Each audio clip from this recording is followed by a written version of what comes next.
अगर एफएलटी में स्कोरिंग नहीं आ रही है तब क्या? 45 डेज़ का हम एक फिगर लेके चल रहे हैं, लगभग इतना ही समय है। शायद 16 फरवरी को एग्ज़ाम होने वाला है। Yes ma'am. अभी हमें क्या करना है कि यदि हम मेंस वगैरह के टेस्ट वगैरह लिख रहे हैं, क्या आपकी स्ट्रैटेजी भी ऐसी ही रहती थी कि हाँ हमें 3 दिन में एक यूनिट ख़त्म करना है, और क्या ये पॉसिबल हो पाता था? जिस दिन नोटिफिकेशन आया उस दिन से केवल 52 डेज़ काफ़ी बचे हुए थे।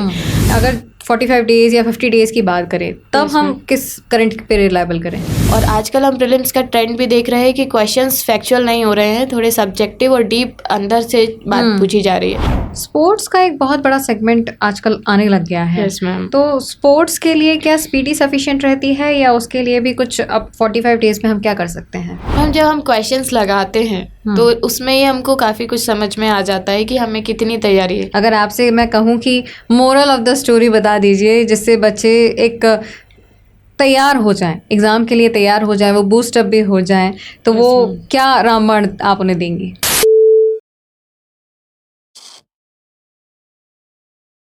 नमस्कार, आप देख रहे हैं सह टीवी, और सह टीवी पे आज हमारे साथ एमपीपीएससी टॉपर हैं। जी हाँ, रैंक 1 टॉपर अंकिता पाटकर हैं, जो हमें बताने वाली हैं कि कैसे आप एमपीपीएससी को 45 डेज़ में क्लियर कर सकते हैं। तो जाहिर है कि हमारा आज का जो विषय है वो हमारा एमपीपीएससी 45 डेज़ स्ट्रेटेजी ही रहने वाला है, क्योंकि एमपीपीएससी राउंड द कॉर्नर है और पूरे हमारे राज्य में न जाने कितने ही बच्चे इस एग्ज़ाम की तैयारी करते हैं और कितने सालों से लगे रहते हैं। अब ये जो समय आता है, इस समय में सबकी हार्ट बीट बढ़ जाती है और सब ये सोचते हैं कि हमें क्योंकि एग्ज़ाम निकालना है तो हमें वो टिप्स पता होने चाहिए जिससे कि हम हमारे स्कोर के और करीब पहुंच सकें। आज हमारा पूरा जो सेगमेंट है वो इसी चर्चा पे रहने वाला है कि कैसे आप एमपीपीएससी में लगभग 80+ स्कोर कर सकते हैं। तो सबसे पहले तो आपका स्वागत है हमारे इस विशेष कार्यक्रम में। थैंक यू मैम, रेडियो शहर से जोड़ने के लिए। और प्रीलिम्स जैसे कि बहुत क्रिटिकल पॉइंट है, क्योंकि वो एक पूरे स्टेज को आपके मतलब यदि आपका प्रीलिम्स क्लियर नहीं हुआ तो आप पूरे प्रोसेस से बाहर हो सकते हैं, तो काफ़ी क्रिटिकल है। तो आज ये काम भी आएगा आपका ये जो शो है। बिल्कुल, और हम जाहिर है कि इसी बात पे बात करेंगे कि क्योंकि अब 45 डेज़ का हम एक फिगर लेके चल रहे हैं, लगभग इतना ही समय है। शायद 16 फरवरी को एग्ज़ाम होने वाला है। Yes ma'am. तो जब इतना कम समय है, भले ही आपने खूब तैयारी करी हो, बहुत लंबे अरसे से आप तैयारी कर रहे हो, लेकिन जब ये समय आता है जब आपकी हार्ट बीट बढ़ने लगती है, तो इस टाइम में आपकी क्या स्ट्रैटेजी रहनी चाहिए? मैम, एग्ज़ाम आने वाला है तो सबसे पहले तो हमें घबराने की ज़रूरत नहीं है, क्योंकि आप कभी ना कभी आप टॉपिक्स को पढ़ के रखे हुए हो। अभी हमें क्या करना है कि यदि हम मेंस वगैरह के टेस्ट वगैरह लिख रहे हैं तो वो अभी हमें स्टॉप करके टोटली हमें प्रीलिम्स पे फोकस हो जाना चाहिए। और प्रीलिम्स का जो आयोग के द्वारा सिलेबस दिया गया है उसे 10 यूनिट्स के सिलेबस में बांट दिया है। तो जैसे 45 डेज़ बचे हैं तो हम सिलेबस को पर डे यूनिट कितना बांट सकते हैं अपने हिसाब से, जितना हमारे टॉपिक्स स्ट्रॉन्ग हैं कम है। तो जैसे एवरेज हम लेके चलें तो 45 डेज़ को हम 30 डेज़ और 15 डेज़ में यदि बांटें तो हम 2 बार रिवीजन कर सकते हैं। और हमारी 10 यूनिट हैं तो 3 दिन हम हर यूनिट को दे सकते हैं। ऐसे करके 30 डेज़ में हमारा एक बार सिलेबस कवर हो जाएगा, और फिर बाद में 1.5 डेज़ पर डे 15 दिन हम यदि देंगे तो दूसरी बार हमारा रिवीजन भी हो जाएगा। तो जिस तरीके से यदि हमें शुरू से पूरा रिवाइज़ करना है और सारे टॉपिक्स हमारे एवरेज तैयार है तो हम ऐसे कर सकते हैं। अदरवाइज़ जैसे जैसे हमारे टॉपिक्स कवर हो जाते हैं, हमें मेन जो हमारा प्राइम मोटिव होना चाहिए कि सिलेबस कवर हो, जो भी टॉपिक्स उसमें दिए हैं वो हम एक बार पढ़ लें। क्या आपकी स्ट्रैटेजी भी ऐसी ही रहती थी कि हाँ हमें 3 दिन में एक यूनिट ख़त्म करना है, और क्या ये पॉसिबल हो पाता था? यस मैम, जब मैंने अपना फ़र्स्ट अटैम्प्ट दिया था 2019 का, तो जिस दिन नोटिफिकेशन आया उस दिन से केवल 52 डेज़ काफ़ी बचे हुए थे। मतलब तैयारी चल रही थी कि हाँ तैयारी कर रहे हैं, पर एकदम से नोटिफिकेशन आया तो सिर्फ 52 डेज़ थे। तो उस समय जो भी बेसिक बुक्स हैं जिससे फैक्ट कवर होते हैं और जो मैंने पढ़ रखा था, जो मेरे नोट्स तैयार किए थे, उन्हीं को अच्छे से रिवाइज़ किया और पर डे मैंने बांट लिया था। फिर उसमें मेरी जितना भी यूनिट का जितना हो जाता था, यदि जो रह भी गया है तो मैं वो छोड़ देती थी, क्योंकि हमें ओवरऑल 10 यूनिट कवर करनी है। क्योंकि हम सिलेबस में ऐसा नहीं है कि हम एक ही यूनिट के पीछे पड़ गए और बाकी छोड़ के चले आए, हमको सब कुछ कवर करना है। तो इस तरीके से मैंने तैयारी की थी। मतलब हम ये मान के चलें कि आपको, जैसे आपने बताया कि आपको 3 दिन में एक यूनिट कवर करना है, मीनवाइल अगर आपका कुछ सिलेबस रह जाता है तो हम उसको साइड में रख देंगे, हम उसको फिर एट द एंड करेंगे, है ना। ठीक है, तो यहाँ से हमें ये चीज़ समझ में आई कि हमें लगभग इस स्ट्रैटेजी को अगर हम फॉलो करते हैं तो इस हिसाब से हमें पूरा सिलेबस कवर करना है। हाँ, मेन प्रायोरिटी हमारी सिलेबस कवर करने की है। हाँ, ठीक है। अब जो टाइम टेबल की बात करते हैं तो क्या, जैसे आपने बताया कि हम एक यूनिट को करते हैं, क्या उसमें भी कोई पर्टिकुलर टाइम टेबल फॉलो करते हैं? मैम ये बच्चों के इंटरेस्ट पे डिपेंड होता है कि यदि वो एक यूनिट या एक सब्जेक्ट पढ़ के कितने घंटे कंटिन्यूसली पढ़ सकते हैं। यदि बोर हो जाते हैं 6 घंटे पढ़ के, तो आप यूनिट वाइज बांट लीजिए कि हाँ यूनिट 1 यूनिट 2 को हम सुबह 6 घंटे यूनिट 1 पढ़ेंगे, second half of the day में हम से यूनिट 2 पढ़ेंगे। अदरवाइज़ यदि आपका फ़्लो चल रहा है तो आप टॉपिक को ख़त्म करें तो वो ज़्यादा बेटर है। तो वो इंटरेस्ट पे डिपेंड करेगा। पर अभी जो प्रीलिम्स के टाइम पे हमें जो मेन फोकस करना है वो रिवीजन पे करना है ज़्यादा से ज़्यादा। तो हमारे पास जो मतलब खाने सोने के अलावा जो टाइम बच रहा है वो हमें पढ़ने में ही लगाना चाहिए। अच्छा, जब एग्ज़ाम आ जाता है तो सब बहुत क्यूरियस हो जाते हैं और यही वो टाइम होता है जब मार्केट में एक भंडार हो जाता है बुक्स का। हाँ, बहुत सारी बुक्स आ जाती हैं और बच्चे जो होते हैं वो एकदम पैनिक होके कभी ये बुक ले रहे हैं, कभी वो बुक ले रहे हैं और समझ में नहीं आता है कि कैसे पूरे सिलेबस को राउंड ऑफ किया जाए। Yes ma'am. उसका रीज़न ये रहता है कि करंट अफेयर वाला जो टॉपिक होता है वो अक्सर छूट ही जाता है और सब ये सोचते हैं कि जब एग्ज़ाम आएगा तभी करेंगे। Yes ma'am. आपकी क्या स्ट्रैटेजी रहती थी?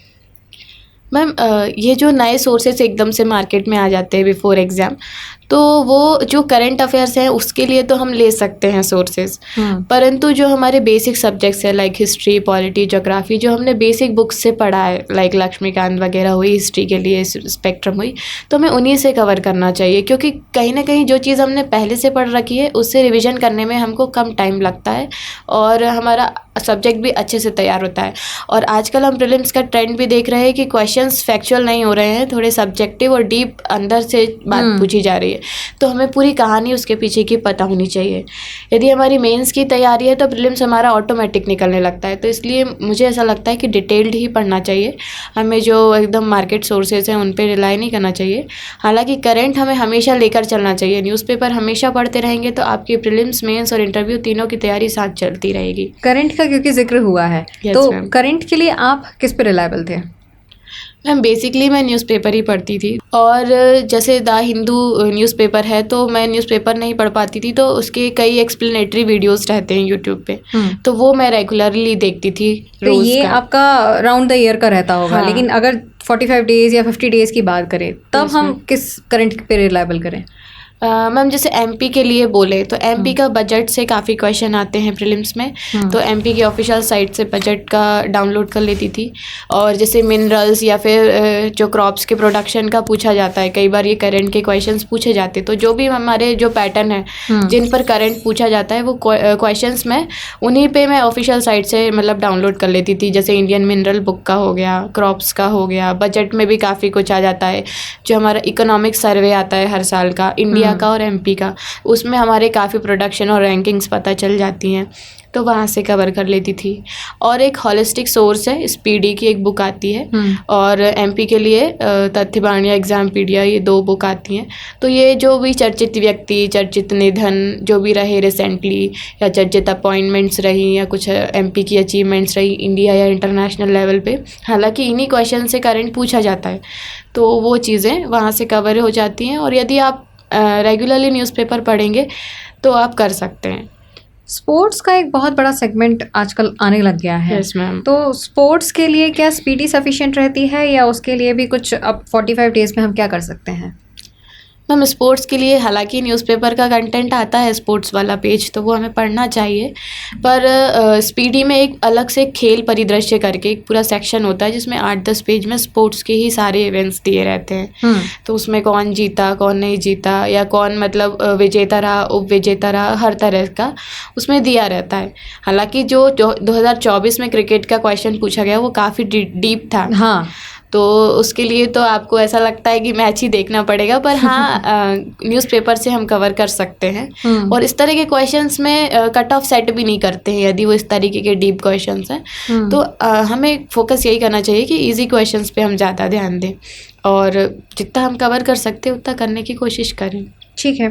अब क्योंकि हमारे पास एक एंड टाइम ही है, तो ma'am. इस टाइम पे आपने ये तो बताया कि आपको हर 3-3 दिन आप दे सकते हो, एक एक यूनिट को आप इजीली कवर कर सकते हो। एक होलिस्टिक प्रिपरेशन की अगर हम बात करें, आपका जैसे मान लीजिए कुछ ऐसे बच्चे होंगे जो रिवीजन भी कर चुके होंगे, तो उनके लिए फिर क्या स्ट्रैटेजी रहनी चाहिए? उसमें भी मैम हमें मेन फोकस रिवीजन में ही करना है, तो हम वो 3 दिन में अपने टॉपिक्स को पढ़ें और उससे ज़्यादा से ज़्यादा MCQ लगाएं। जितने भी मल्टीपल चॉइस क्वेश्चंस लाइक घटना चक्र, लूसेंट में कई मिल जाते हैं हमें, डिफरेंस इंस्टीट्यूट की टेस्ट सीरीज़ चल रही हैं, तो उससे हमारी दोनों प्रैक्टिस हो जाती है। एक तो क्वेश्चन को पढ़ने की, क्वेश्चन को समझने की, और प्लस कई बार टॉपिक हमको यदि हम बाय फ्लो पढ़ रहे हैं तो समझ में नहीं आता है, पर जब MCQ में 4 ऑप्शन हमको उलझाते हैं तो हमें और अच्छे से समझ में आता है कि अच्छा ये बात नहीं, ये बात है। कुछ केसेस है, कुछ आर्टिकल है, काफ़ी डिटेल में होते हैं, तो वो सारे क्वेश्चंस जो है हम जितने ज़्यादा से ज़्यादा MCQ लगाएंगे, तो हमें क्या करना है, बस अपने टॉपिक्स को सेक्शन में बांटना है और एक भी टॉपिक या एक भी यूनिट छोड़ के नहीं जानी है, सब कुछ कवर करना है। क्या ये वाला जो टाइम है, क्या ये टाइम सही होता है कि आप थोड़ी सी डीप प्रिपरेशन करें? जैसे आपने आर्टिकल का जिक्र किया और आर्टिकल से बहुत डीप में अगर क्वेश्चंस आते हैं, तो क्या इस टाइम पे हमको डीप में पढ़ना चाहिए या हम सिर्फ MCQs लगा के अपना रिविजन ही करें? मैम जब हम क्वेश्चंस लगाते हैं तो उसमें ही हमको काफ़ी कुछ समझ में आ जाता है कि हमें कितनी तैयारी है। यदि हमसे बनता है तो हमसे वो MCQ सही हो जाएगा, और नहीं बनता है तो हमें एक बार थोड़ा सा जो क्वेश्चन के नीचे ही डिटेल दी रहती है, जो भी MCQs रहते हैं, तो हम उतना पढ़ के कर सकते हैं। हालांकि हमारे पास बहुत ज़्यादा डीप पढ़ने का भी टाइम नहीं है, हमें हमारा 3 दिन में सिलेबस भी कवर करना है। मेन हमारा मोटिव होना चाहिए कि सिलेबस कवर करना है। फिर उसके बाद जो आपके स्ट्रॉन्ग टॉपिक्स हैं उनमें आप शायद कम समय दे दो, और जो आपके वीक है उनमें ज़्यादा, तो हम अपने हिसाब से एडजस्ट कर सकते हैं। MCQs के लिए क्या रेफ़र कर सकते हैं? मैम घटना चक्र की पब्लिकेशन आती है, अलग अलग सब्जेक्ट की बुक्स आती हैं, तो उसमें सारे स्टेट PSCs, UPSC या कॉम्पिटिटिव एग्ज़ाम के जो भी, मतलब जैसे कोई भी एग्ज़ाम को भी टॉपिक है उसके क्वेश्चंस रहते हैं। जैसे कि घटना चक्र की, पॉलिटी की, FR की, मतलब फंडामेंटल राइट के, उसमें कम से कम 150-200 क्वेश्चन दिए हैं केवल फंडामेंटल राइट पर। तो आपकी पूरी समझ क्लियर हो जाएगी कि फंडामेंटल राइट में है क्या क्या चीज़ें। तो सब्जेक्टिव के साथ साथ मतलब हमें ऑब्जेक्टिव पे भी आना है, तो वो आपका MCQ से कवर हो पाएगा। इस टाइम पे क्या नोट्स बनाना सही रहता है? नहीं मैम, इस समय नोट्स बनाने में हम काफ़ी समय बर्बाद नहीं कर सकते, क्योंकि नोट्स हमें राइटिंग से करने हैं और राइटिंग टाइम लेती है। तो हमें जो भी मटेरियल हमने पहले बना के रखा है या फिर हमें कहीं से नोट्स मिल जाते हैं तो हम वो कवर कर लें, और कंटेंट पे हमें ज़्यादा मतलब करना है कि हम कंटेंट कवर कर लें और उसको बार बार रिवाइज़ करें। नया हमें बहुत ज़्यादा नहीं पढ़ना है। अच्छा, अब यहाँ तक हम लोगों ने लगभग एक बुक लिस्ट की बात कर ली है, स्ट्रैटेजी की बात कर ली है। स्ट्रैटेजी से एक और बात आती है, वो ये कि जब आप एग्ज़ाम से 10 दिन पहले की स्टेज पे पहुँचते हो तो आप एक तो बहुत ही पैनिक की कंडीशन होती है, और उस टाइम पे आपको समझ नहीं आता है कि अब क्या करना है। हर बच्चा कभी ना कभी इस फेज़ में तो आता ही है, मे बी शायद आपने भी उस फेज़ को देखा होगा कि यार अब सिर्फ 10 दिन बचे हैं, कुछ समझ नहीं आ रहा, और कई बार ऐसा होता है कि यार भूलने लग गए हैं। मैंने बहुत सारे बच्चों को ऐसा कहते हुए सुना है कि यार जो पढ़ा था वो भी याद नहीं आ रहा है। तो इस सिचुएशन में आप क्या करते थे? मैम उससे निकलने का एक तरीका है कि आप 1-2-3 FLT लगा लें, फुल लेंथ टेस्ट, जिसमें 10 यूनिट का टोटल टेस्ट रहता है। तो उसमें आप जब आपका स्कोर अच्छा रहेगा तो आपको एक कॉन्फिडेंस बूस्ट होगा। दूसरा आप ये कर सकते हैं कि अब आप टेस्ट पर ना, मतलब टेस्ट लगा लिया आपने 10 दिन पहले, उसके बाद फिर आप सीधा रिवीजन करें, तो फिर हम अगेन 10 दिन में 10 यूनिट बांट सकते हैं, तो वैसे कर सकते हैं। और करंट अफेयर्स हमें अच्छे से रिवाइज़ करना है, क्योंकि हालांकि हिस्ट्री, पॉलिटी, ज्योग्राफी हम साल भर से पढ़ते हुए आ रहे हैं, पर करंट हमको बार बार रिवाइज़ करना है, क्योंकि वो हमें गलत हो सकता है। तो हमारा एक फोकस ऐसा होना चाहिए कि जैसे आपने बोला स्पोर्ट्स, तो वो 10 दिन में वो जो 8 पेज है ना, वो हमको 10 दिन में 10 बार पढ़ना है। मतलब ऐसे कि हम वो 8 पेज पहले दिन भी पढ़े, दूसरे दिन भी पढ़े, तीसरे दिन भी, तो ऐसे करके हमें बार बार रिवाइज़ करना है। तो रिवीजन पे करें, अपने पे विश्वास रखें, और क्वेश्चन पेपर का तो एक अलग ही तरीका है कि वो सेट तो अलग ही होता है, सही बात है। FLT जो होता है उसमें कई बार जब स्कोरिंग नहीं होती है तब एक लगता है कि यार अभी हमारा कुछ सेगमेंट्स छूटे हुए हैं। तो क्योंकि जो FLT होते हैं वो अलग अलग इंस्टीट्यूट्स के होते हैं और वो लगभग एक होलिस्टिक प्रिपरेशन कराने के बेसिस से सारे क्वेश्चंस डालते हैं। तो अगर FLT में स्कोरिंग नहीं आ रही है तब क्या? ऐसा मेरे साथ भी होता था मैम। फर्स्ट अटैम्प्ट जब मैं दे रही थी तो FLT में बहुत ज़्यादा स्कोर नहीं आता था, परंतु उससे हमें हमारे स्ट्रॉन्ग पॉइंट्स और वीक पॉइंट्स समझ में आ जाते हैं, तो हम उन जो फोकस एरिया है अपना उस हिसाब से बदल सकते हैं। दूसरा ये कि हमारा FLT जो है वो फाइनल टेस्ट नहीं है, तो हमें उसे डीमोटिवेट होने की ज़रूरत नहीं है। हमें अपने आप पे विश्वास रखना है। एग्ज़ाम टाइम तक, एग्ज़ाम देते टाइम भी बस हमको पॉजिटिव रहना है कि हमें आता है और हमसे हो जाएगा। और क्वेश्चन को बहुत अच्छे से पढ़ना है। आपने कभी ना कभी, आप बहुत दिन से तैयारी कर रहे हैं, आपको 4 ऑप्शन में से एक ना एक ऑप्शन सूटेबल ज़रूर लगेगा। अच्छा, हमारा जो एक सेशन रहा है, अभी हमने 45 डेज़ की बात की, फिर हमने लास्ट 10 डेज़ की बात की और अब आ जाते हैं एग्ज़ाम वाले दिन ही। Yes ma'am. एग्ज़ाम वाले दिन क्या मूड रहता है? एग्ज़ाम के टाइम तो जैसे एग्ज़ाम जिस दिन पहले उस रात को हमें अच्छे से सोना चाहिए, बिल्कुल शांति से, और उसके बाद सुबह उठ के नाश्ता करके जाएं। आप बाकायदा एग्ज़ाम पे जो सेंटर है आप उससे पहले ही पहुंच जाएं, आधे घंटे पहले पहुंच जाएं, एंट्री कर लें, आपकी फीलिंग्स अच्छे से कर लें, और फिर जैसे ही आपको क्वेश्चन पेपर मिलता है तो आप 10 मिनट अच्छे से क्वेश्चन पेपर पढ़ें। और जब भी आप OMR फिल करने जा रहे हैं तो आप देख लें कि आपने जो क्वेश्चन आपने करा है, पढ़ा है, वो आपको पहली बार में जो ऑप्शन लगा वो सही है।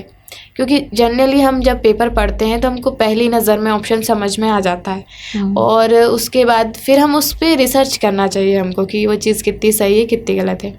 और कई बार ऐसा भी होता है कि हम एंड मोमेंट पे हमने जो ऑप्शन सोच रखा है OMR भरते वक्त हम चेंज कर देते हैं, और ऐसा होता है तो हमारी वो सिली मिस्टेक हो जाती है। तो इसमें ये ध्यान रखना है कि आपने कभी ना कभी कोई टॉपिक को सब पढ़ा होगा तो वो आपके सबकॉन्शियस माइंड में सेट है, और जो पहली बार आपको जो ऑप्शन लगा ना वो मैक्सिमम टाइम वही सही होता है। तो इसलिए मतलब बहुत अच्छे से पढ़े। जब आप स्किप करने जा रहे हैं तो एक बार और फिर से क्वेश्चन को देख लें, और हमेशा हमें ना पेपर को बहुत सिस्टमेटिक बांट के पढ़ना चाहिए। जैसे कि आपसे 50% क्वेश्चन बहुत अच्छे से बनेंगे, 70% में ऐसा रहेगा कि मतलब आधे नहीं आधे हाँ, मतलब 50-50% ऑप्शंस आपको सही लगेंगे, और 30% या 20 to 30% ऐसा रहता है जो बनता ही नहीं है या कट ऑफ सेट करने वाला नहीं है, उसमें आपको तुक्का ही लगाना है।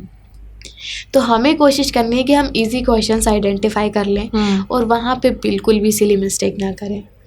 दूसरा, फिर जो हमारे 50-50 वाले क्वेश्चंस हैं उन्हें भी हम 2 से 3 बार पढ़ें, अच्छे से समझें, आपने जो पढ़ा है उसको रिवाइज़ किया है उसको आपके आंखें बंद करके उसको रिवाइज़ करें, आपको ज़रूर कोई ना कोई ऑप्शन मिलेगा। और फिर उसके बाद जो हमारे 20% क्वेश्चन बचते हैं वो हम कर सकते हैं अपने जो भी प्रीवियस है उससे कुछ भी लगाकर। मतलब कई बार हम एलिमिनेशन से भी क्वेश्चंस कर सकते हैं कि हाँ ये ऑप्शन नहीं हो सकता, ये नहीं हो सकता। दूसरा, OMR फिलिंग में बिल्कुल सावधानी बरतें। हाँ, ये चीज़ मैं पूछने ही वाली थी कि ये जब आप जिक्र कर रहे हो OMR फिलिंग का और ध्यान रखना है, एक स्माइल आ रही है आपके चेहरे पे, इसका कुछ है, आपका कुछ रेलेवेंस रहा है इस चीज़ का? यस मैम, ये तो मेरे जो फर्स्ट और सेकंड अटेम्प्ट है दोनों मेरे OMR की वजह से ही आज मैं शायद थर्ड अटेम्प्ट में सफल हो पाई हूँ। वो सक्सेस मुझे शायद फर्स्ट या सेकंड में ही मिल जाता, क्योंकि फर्स्ट अटेम्प्ट में मैंने एक क्वेश्चन में जो मतलब उस जो गोला है वो गलती से गलत भर दिया था। मतलब मुझे B लगाना था, मैंने C लगा दिया था और ध्यान नहीं दिया, एक छोटी सी डॉट C में चली गई थी। हालांकि मैंने B को ही पूरा डार्क करके आई थी, पर एक बहुत छोटी सी डॉट C पे थी, तो वो कंसिडर नहीं हुआ वो क्वेश्चन। तो फिर मैं 1 मार्क्स से कट ऑफ से बाहर हो गई और प्रोविजनल में चली गई, जो आज भी केस पेंडेड है। मतलब मैं अभी भी इंटरव्यू दिया है मैंने 2019 का, परंतु वो एक क्वेश्चन से मैं प्रोविजनल लिस्ट में चली गई हूँ, तो उसका रिजल्ट नहीं आया। यार आश्चर्य इस बात का है कि रैंक 1 लाने के बाद भी इंटरव्यू दिया है, मतलब ऐसा क्यों किया आपने? नहीं, वो 19 का इंटरव्यू पहले हो गया था। फिर उसके बाद 20 का अटेम्प्ट दिया। हाँ। और 20 में तो और बड़ी गलती हो गई। हाँ। 20 में क्वेश्चन पेपर थोड़ा लेंदी था, और वैसे वाले क्वेश्चन आए थे कि मतलब स्टेटमेंट वाले, और फिर पहला सही दूसरा सही दोनों सही, इस तरह के ऑप्शंस थे, तो वो काफ़ी लेंदी पेपर था। तो उसमें भी मेरी जो मैं 5-5 क्वेश्चंस का सेट लेकर चल रही थी कि हाँ 5 सॉल्व कर लिए, 5 OMR में भर दिए, फिर 5 भर लिए। तो एक आध बार ऐसा हुआ कि कुछ क्वेश्चन मेरा छूट गया और मैंने सीधे 5 जो क्वेश्चंस थे वो ऐसे 81 का 82 में, 82 का 83 में करके भर दिए। तो सीधे मेरे 5 क्वेश्चन गलत हो गए और मेरा कट ऑफ 1 नंबर से रुका। ये मतलब OMR का जो एक्सपीरियंस रहा वो काफ़ी अच्छा नहीं रहा है। तो मेरा प्रीलिम्स ही क्लियर नहीं हो पाया। यदि वो क्लियर हो जाता तो मैं 3-4 नंबर ऊपर ही रहती कट ऑफ से। सही बात है। अच्छा, जो आपने बताया, यहाँ से भी एक सवाल उठ जाता है कि आपने बताया 5 क्वेश्चन आपने सॉल्व किए, फिर आपने 5 OMR में भरे। कई बच्चे ऐसा करते हैं कि पूरा पेपर सॉल्व करते हैं फिर OMR में भरते हैं, और कुछ ऐसे करते हैं कि 10 कर लिए 10 कर लिए। सही आपके हिसाब से हर किसी का एक डिफरेंट पर्सपेक्टिव हो सकता है OMR फिल करने का, लेकिन आपके हिसाब से सही पर्सपेक्टिव क्या है? जो मैंने सही अटैम्प्ट किया था 21 में ही, मुझे ऐसा लगता है कि फिर मैंने बहुत सोच समझ के किया। तो जो क्वेश्चंस जैसे मैंने जो इजी थे, जो बन गए थे, जो मतलब हमेशा पढ़े हुए हैं, कुछ ऐसे सेट क्वेश्चन रहते कि हाँ सूरज पूर्व से उगता है तो पूर्व से ही उगता है, तो कुछ क्वेश्चन ऐसे रहते ही हैं कि जिनका फिक्स्ड आंसर है। वो क्वेश्चन मैंने पहले फिल कर लिए थे, और जब मैं फिल कर रही थी तो बिल्कुल मैंने 2 बार चेक किया कि 51 का 51 में ही भर रही हूँ ना, ऐसे 2-3 बार चेक किया। फिर उसके बाद वैसे क्वेश्चन पेपर में हल्का हल्का टिक कर लिया था कि कौन से कर दिए हैं। फिर जो नहीं करे उन पे फिर से काम किया, फिर 2 बार पढ़ा, फिर उनको लगाया, फिर जो अंत में तुक्के लगाने थे फिर वो भी लगाए। तो जो क्वेश्चन आप अटेम्प्ट कर रहे हैं उस पर आप जब तक श्योर नहीं हो जाएं उसको फिल ना करें। श्योर हो जाएं तो फिल करते जाएं, और बार बार क्वेश्चन नंबर को OMR नंबर के क्वेश्चन नंबर से बिल्कुल चेक करें। एक एक क्वेश्चन में, मतलब 100 क्वेश्चन है तो आपको 100 बार चेक करना है। पेपर 1 की तो हमने काफ़ी बात कर ली है। पेपर 2 की अगर बात की जाए तो कितना टफ आप मानते हो पेपर 2 को? पेपर 2 यदि हम सिर्फ सिविल सर्विसेज की कर रहे हैं तैयारी, तो हमें उसमें केवल 100 क्वेश्चन में से 40 क्वेश्चन हमारे सही होने चाहिए। तो उसके बाद हमारा पेपर 1 चेक होता है, तो वो काफ़ी इजी होता है। उसमें स्टेटमेंट वाइज क्वेश्चन होते हैं, कुछ डिसीजन मेकिंग के क्वेश्चन होते हैं, रीजनिंग आती है, थोड़ा सा एप्टीट्यूड भी पूछा जाता है। तो वो 10th up to 10th level के रहते हैं, तो ईजी रहते हैं, तो वो किया जा सकता है। और कुछ हिंदी पूछी जाती है तो हम हिंदी ग्रामर पढ़ सकते हैं। और जो फॉरेस्ट सर्विसेज होती हैं उसमें जो पेपर 1 और पेपर 2 दोनों का मिला के कट ऑफ सेट होता है, तो उसमें हमें ज़्यादा से ज़्यादा मार्क्स लाना है। तो फिर हम जो रीजनिंग है, मैथ्स है, हिंदी है, और जो डिसीजन मेकिंग है उस पर थोड़ा सा रिसर्च कर सकते हैं, प्रीवियस ईयर क्वेश्चंस को अटैम्प्ट कर सकते हैं। कुछ क्वेश्चन करीब 40 क्वेश्चन कॉम्प्रिहेंशन पे आते हैं, पैसेज पढ़ के आंसर देने वाले, वो भी काफ़ी ईजी होते हैं। पर हमें यदि और फाइन करना है तो हम प्रैक्टिस कर सकते हैं। अच्छा, साइंस स्ट्रीम के बच्चे जो होते हैं, क्या उनके लिए ये पेपर टफ हो सकता है? मैंने मतलब कई दफ़ा सुना है जो बच्चे साइंस स्ट्रीम से होते हैं उनको लगता है कि यार एप्टीट्यूड का पेपर टफ रहता है, उसके लिए भी पढ़ना चाहिए, या 40 क्वेश्चन इजीली आप कर सकते हैं? एक्चुअली मैम साइंस स्ट्रीम वाले ही बच्चे फॉरेस्ट का दे सकते हैं एग्ज़ाम, फॉरेस्ट सर्विसेज का। तो वो कोशिश करते हैं कि एक ही प्रीलिम्स से उनका फॉरेस्ट का प्रीलिम्स भी क्लियर हो जाए। तो वो वहाँ पे 40 नहीं, वो 80 to 90, 100 में से 80 to 90 क्वेश्चन सही करने की कोशिश करते हैं, इसलिए पढ़ने की कोशिश करते हैं। मैंने भी 2 बार फॉरेस्ट का मेंस भी दिया है, क्योंकि मेरे जो पेपर 2 है उसमें अच्छे मार्क्स रहे, 100 में से 85-90 क्वेश्चन सही हो जाते थे। अच्छा, हाँ, तो काफ़ी अच्छा स्कोरिंग आपने कर लिया था। इसकी प्रिपरेशन करी थी या ये ऐसे ही हो गया बस? नहीं, थोड़ी बहुत मैथ्स रीजनिंग मुझे वैसे ही भी करना पसंद है, और मैं मैथ्स की स्टूडेंट रही हूँ, तो मेरा वो चीज़ अच्छा है और कॉम्प्रिहेंशन भी अच्छा है। डिसीजन मेकिंग के क्वेश्चंस कुछ कई बार आयोग के आंसर पे डिपेंड करता है कि वो क्या देते हैं। हिंदी बड़ी टिपिकल सी आने लग गई है, तो हिंदी के लिए पढ़ा था आपने, तैयारी करी थी? हाँ, हिंदी के लिए लूसेंट वगैरह जो है, हिंदी ग्रामर की बुक आती है कि लूसेंट अलग से, वो मैंने पढ़ी है। हालांकि हमारा पेपर 5 है मेंस का, तो उसमें हम ऑलरेडी हिंदी काफ़ी डिटेल में पढ़ते ही हैं, तो थोड़ा बहुत रिविज़न कर लेते थे प्रीलिम्स के पहले। ओके, तो अब एक राउंड ऑफ स्ट्रैटेजी, अगर आपसे मैं कहूँ कि मोरल ऑफ द स्टोरी बता दीजिए, जिससे बच्चे एक तैयार हो जाएं, एग्ज़ाम के लिए तैयार हो जाएं, वो बूस्ट अप भी हो जाएं, तो वो क्या रामबाण आप उन्हें देंगी? मैम मेरा वही एक रहेगा कि सबसे पहले हमें खुद पे विश्वास करना है कि आपने कभी ना कभी पढ़ा है। और यदि आप शुरुआत भी कर रहे हैं कि आप बिल्कुल ज़ीरो से कर रहे हैं, आपने बहुत सिस्टमेटिक तैयारी नहीं की और अब 45 डेज़ हैं, तो आपके पास 3 डे पर यूनिट के लिए सफिशिएंट है। तो आप उससे अपने आप को बांध लें और बिल्कुल भी समय बर्बाद नहीं करें। सोशल मीडिया या फिर इंस्टाग्राम ये सब बिल्कुल आप अपने फ़ोन से डिलीट कर दें। और करंट देखें तो हम अभी हमें जो है रिसेंट इस महीने का करंट नहीं पढ़ना है। इस महीने से 6 महीने पहले का करंट हमें अच्छे से करना है। और जो भी नेशनल इंटरनेशनल इवेंट यदि हमारी 1-2 साल पुरानी भी हैं और उसमें बड़ी उपलब्धि हुई है तो वो ज़रूर करें।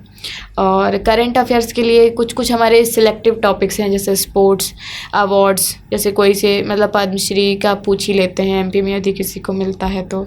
फिर ये जो हमारे भारत रत्न वगैरह हैं, फिर जो कुछ भी मतलब ऐसे विज्ञान के क्षेत्र में साहित्य अकादमी पुरस्कार हो गया, व्यास सम्मान हो गया, सरस्वती सम्मान, तो ये अवार्ड्स जनरली पूछ लिए जाते हैं।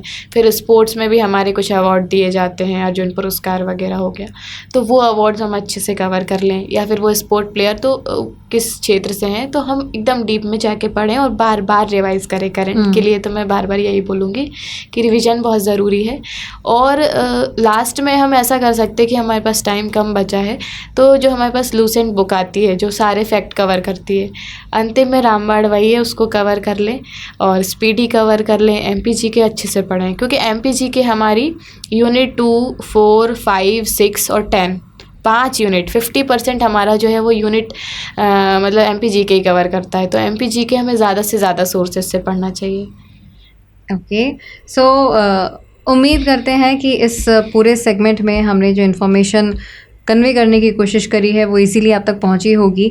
और अगर मैसेज, वैसे तो मोरल ऑफ द स्टोरी आप बता ही चुकी हो, लास्ट मैसेज या ये कह लें कि विश कर दीजिए बस बच्चों को, जिससे कि उनको एक बूस्टअप मिले।